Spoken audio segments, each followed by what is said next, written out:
Hi, Leanndra. It's so good to meet you.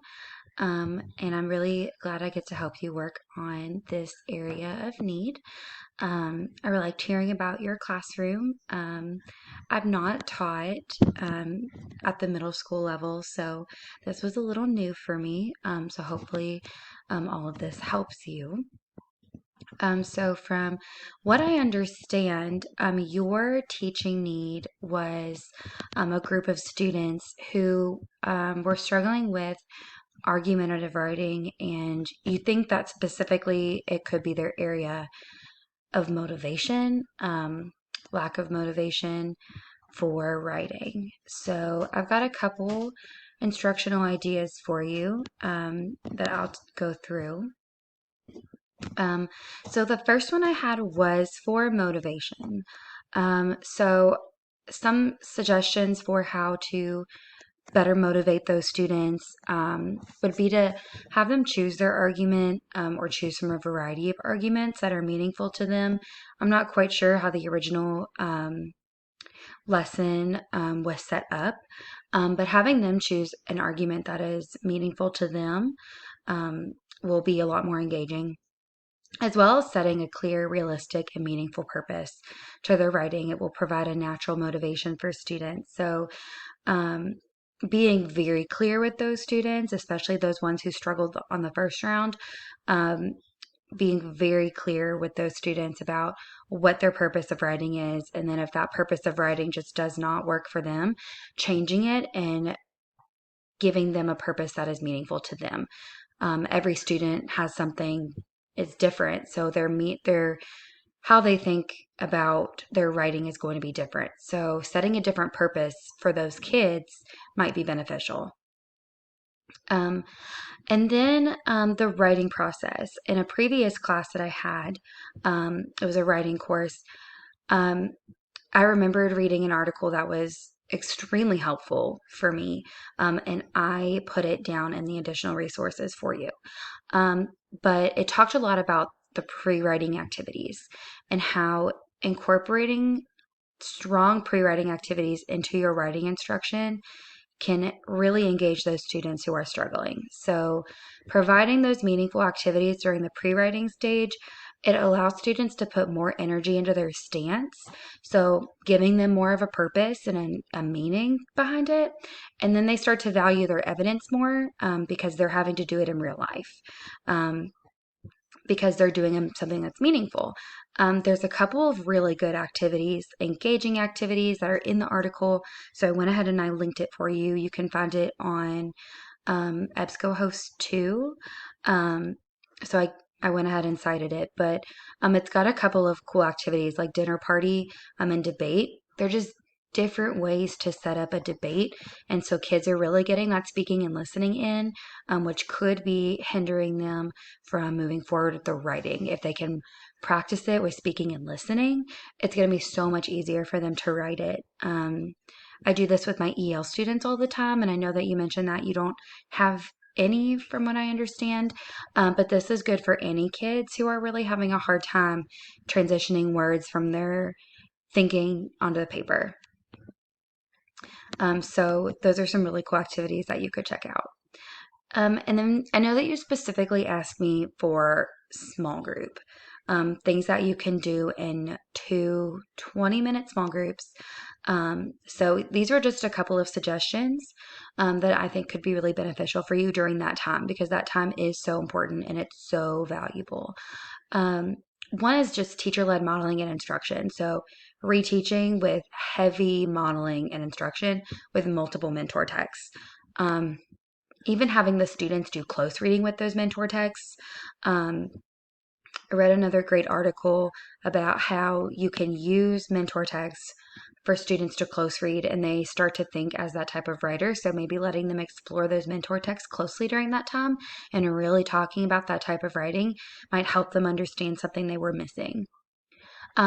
Next, you could chunk the writing into graphic organizers. I'm not sure what type of graphic organizer or if you used a graphic organizer in your first um, teaching of this, but maybe choosing a different graphic organizer or one that is maybe used in upper elementary or like lower middle might be more helpful for those students. I know you said that they were on the low end of low, or the higher end of low. So maybe just giving them a different graphic organizer would help. Next would be using narrative as a way to transition students into argumentative writing. This is really intricate, and I went ahead and I linked the article that I got this from. I didn't link it, but I posted it under additional resources. It's the second one. You can find that on EBSCOhost as well. But this is a really great way for kids who are having a hard time with just the concept of argumentative writing to take their narrative writing, a personal narrative, something that's close to them, and transition it in a few steps, a process into argumentative writing. And it can be tailored to their interests or something that they have strong opinions about.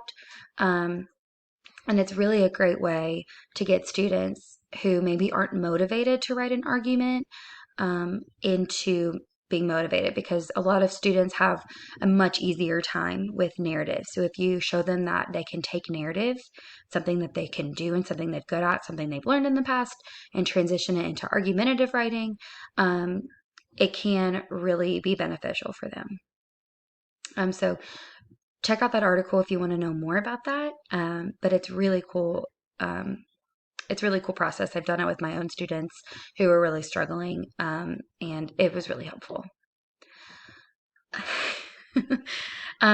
Last would be to use that one-on-one small group time as a time to provide conferences for students. So that small group time is a perfect opportunity for you to go to each student and really dig into what is their struggle, what is holding them back, other than motivation. Is it something about just what argumentative writing is? Is it something about the way that the prompt is worded? And then you can work from there and build. So really using that small group time to do one-on-one peer conferencing and other type of conferencing is going to be really beneficial for you and for your kids.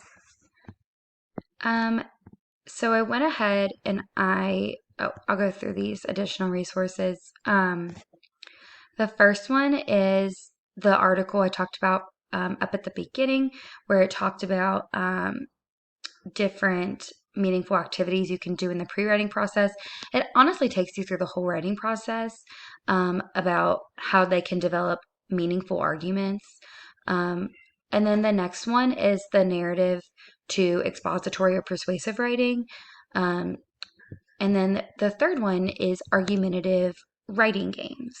So these games are tailored to a little bit more of an elementary feel, but I think that you could take the first game, the musical chairs, and you could use that in middle school.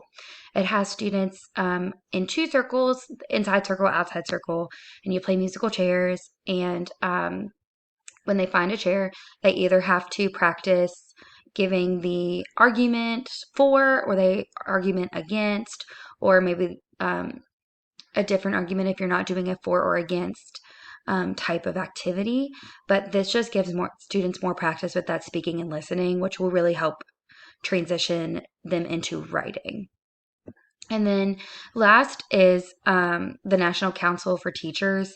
It's their website, readwritethink.org. And this is a link to one of the graphic organizers. And on that site is actually a couple other like lessons for argumentative writing if you wanted to incorporate a mini lesson into your small group. So for our coaching plan, the first thing that we would do is we would discuss opportunities and have a discussion. Opportunities to have a discussion about what kinds of motivation related to behaviors you're noticing in your students. So us just talking about what you're seeing motivation wise in your students, since that is an area that you listed as a need. And then that might also be a possible opportunity for observation, where like I would go into and I would see, and then we would discuss afterwards. And then after that, we could collaborate and brainstorm on some on some writing prompts that will help the students relate more to their writing. So looking very closely at our writing prompts that we had given in the past or we planned on giving, and reflecting on those and how we think students might relate to those and what kind of purposes they set. And then for the third point, I think something that would be really helpful would be to create student surveys and have them reflect on what they need the most help with in argumentative writing, which would help you guide your peer conferencing, one-on-one teacher conferencing. And then you could use that data to help you create your next instructional plan for your small groups once you kind of know what they think they need that help with. And then after we've done those 3 steps, we could meet and reflect on those areas and develop next steps from there. So hopefully these things help you, and hopefully you see some increased motivation in your 8th grade students. And I'm excited to hear how they do.